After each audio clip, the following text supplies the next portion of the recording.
Assalamualaikum warahmatullahi wabarakatuh. Waalaikumsalam warahmatullahi wabarakatuh.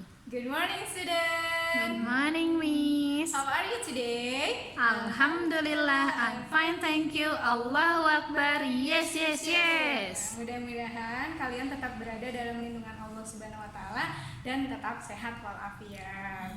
Ya, hari ini kita akan belajar PAI. Kita akan belajar PAI tentang, ada yang tahu? Surah Al-Falaq. Nah, kita akan belajar tentang surah Al-Falaq. Tapi sebelum kita belajar, sebaiknya kita baca basmalah bersama-sama terlebih dahulu. Yuk.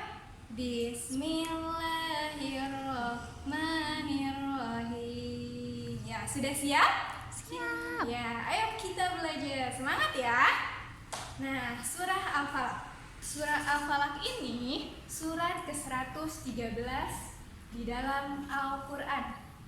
Surat ke-113. Nah, atau surat kedua terakhir di dalam Al-Qur'an ya. Ada yang tahu tidak? Surah Al-Falaq itu artinya apa? Apa? Ya, surat Al-Falaq itu artinya waktu subuh. Nah, kemudian surat Al-Falaq ini tergolong ke dalam surat Makkiyah. Ada yang tahu Makkiyah itu apa? Ya, Makkiyah itu surat yang diturunkan oleh Allah Subhanahu wa taala di kota Mekah. Nah, surat Al-Falaq ini selalu dibaca oleh Rasul kita, terutama ketika di dalam perjalanan. Kenapa? Supaya terlindung dari kejahatan. Nah, di dalam surat Al-Falaq juga Allah memerintahkan kepada Nabi Muhammad SAW, "Aku berlindung kepada Tuhan yang menguasai fajar." Maksudnya, Allah memerintahkan kepada Nabi dan seluruh umatnya untuk berlindung kepada Allah Subhanahu wa taala dari kejahatan. Nah, di dalam surat Al-Falaq terdapat beberapa kandungan. Tapi sebelum itu, ada yang tahu tidak? Surat Al-Falaq terdiri dari berapa ayat? Berapa? 5 atau 4? 5 atau 4? Ya, betul. Jawabannya 5 ya. Nah, apakah benar? Coba kita lihat di dalam buku atau di dalam Al-Quran ya. Nah, ini di dalam buku. Ayat yang pertama, ayat kedua, ayat ketiga, ayat keempat, dan ayat kelima. Ternyata betul ya, surat Al-Falaq itu terdiri dari 5 ayat. Jangan lupa ya.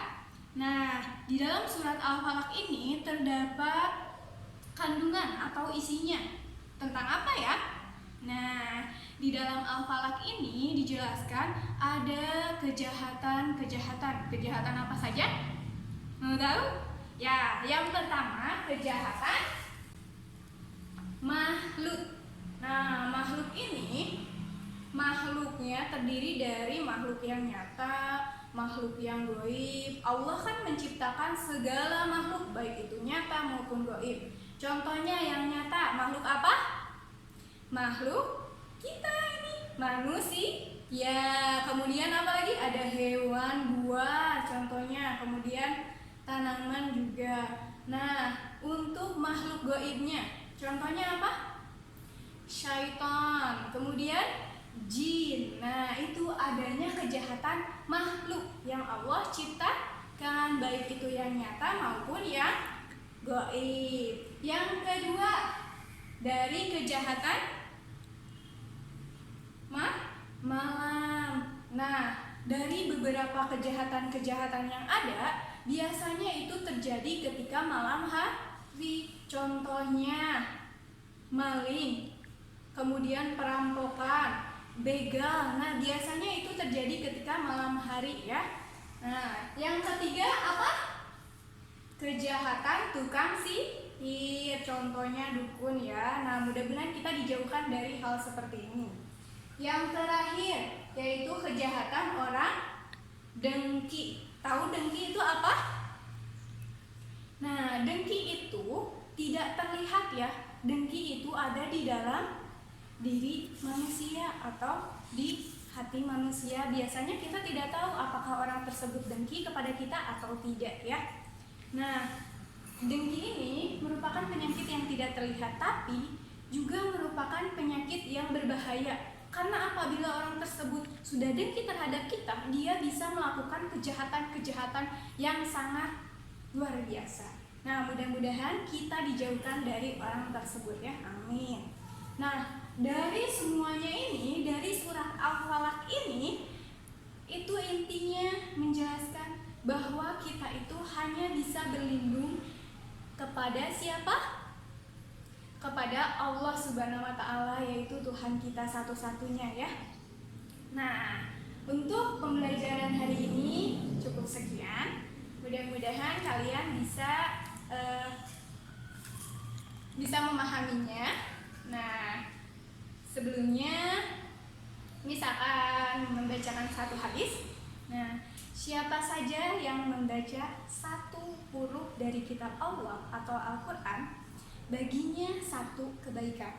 Nah, satu kebaikan ini itu akan dibalas oleh Allah dengan 10 kali lipatnya. Nah, maka dari itu untuk kalian semua yang ada di rumah, jangan lupa untuk membaca Al-Quran, baik itu surat Al-Falaq maupun surat-surat yang lainnya ya.